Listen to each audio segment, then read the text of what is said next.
So it turns out that on paternity leave at 2 a.m. when you're burping the baby and trying to get them to go to sleep so you can also take a nap, you have a lot of found time.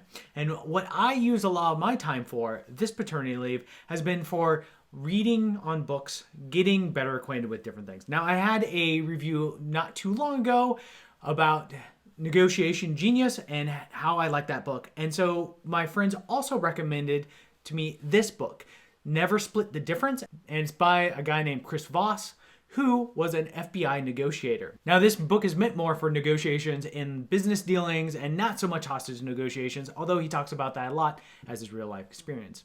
So if you're looking at ways and tips and ideas of how to bring your negotiation game up, obviously this is one of the books you should be taking a look at. Overall, I really enjoyed the book, partially because of all the real life experiences he has. So he splits it up very well into here's a lesson, here is a real life experience where I used it to do something interesting. So this is kind of a dual-edged sword here because I enjoy that kind of style and how he is, that bravado that the FBI type person is providing here. However, it does get a little arrogant in some places. So these are some of the things you should be taking away from this book, and I definitely thought were very good.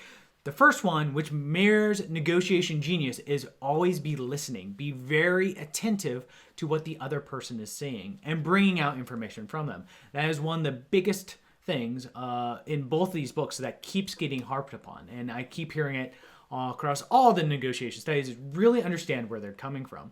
He kind of brings up the point during a negotiation for perhaps a hostage or something along those lines, this extreme example that he's able to provide for us, that really you can't split the difference because you can't like take half the hostage. It's really a zero-sum game where you are weighing the person back.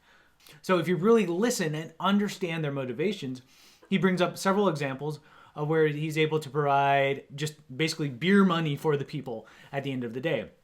And that's from understanding what they're asking for. So you can get better prices. You can understand these different aspects as long as you continue to do a very good job of understanding where that party is coming from. And really the only way you can figure that out is by asking them and really understanding that. The other thing he brings up is something called the mirror technique, where you are mirroring basically what they're saying. So if someone tells you, oh, I'm going out on Friday, you're like, oh, so you're going out on Friday? Mirror exactly what they're saying so that you show that you're actively listening to them. That being said, for me, this kind of technique doesn't really work very well, especially in my example before. You can easily see someone using it and it throws up a red flag because you're like, hey, I know what you're trying to do. You're trying to manipulate me. And then my shields go up pretty much. So I think it's a good idea, but you have to be very tempered and kind of play around it with a very subtle manner. So if someone says, hey, I'm going out on Friday, then you start asking, well, like, hey, so where are you going on Friday? The next thing he talks about is starting with no. Now, this is somewhat counterintuitive because there are lots of things, especially sales material, where you start with the yes, yes, yes, and then you kind of just keep them saying yes. However, very similar to the mirror technique, people are kind of aware of this. So if a salesperson comes up and says, hey, do you like drinking water?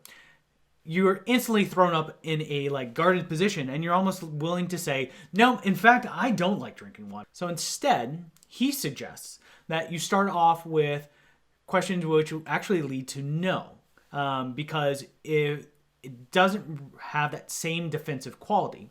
And also, no doesn't necessarily mean that you're done with the negotiation. It's still just a starting point. And then as you continue to listen, you can find out why they're saying no. Is it no because the person is not in the right position to make that decision?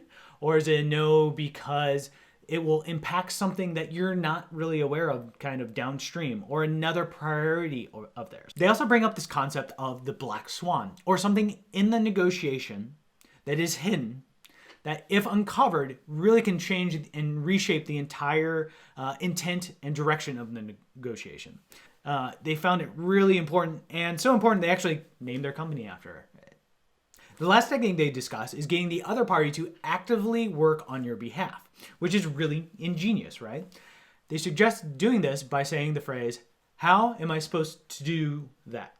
So in saying that, you get them thinking about your problem and how you guys can solve it together. So you're kind of like on the same team already. That'd be ingenious. So I tried this with my wife. It didn't work very well. So I'd caution it like some of the other ones, like the mirroring or getting to yes and just driving yes. Sometimes it can be easily seen through, so use it at your own caution.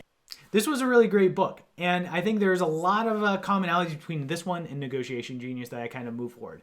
If you look beside some of the more tactical techniques, really at the end of the day, listening, understanding, being very aware of the entire situation so that all the parties win is where you should be looking at, right? And in doing so, you'll get better outcomes overall. So I would recommend going ahead and getting it on Audible or buying it. Take a look at.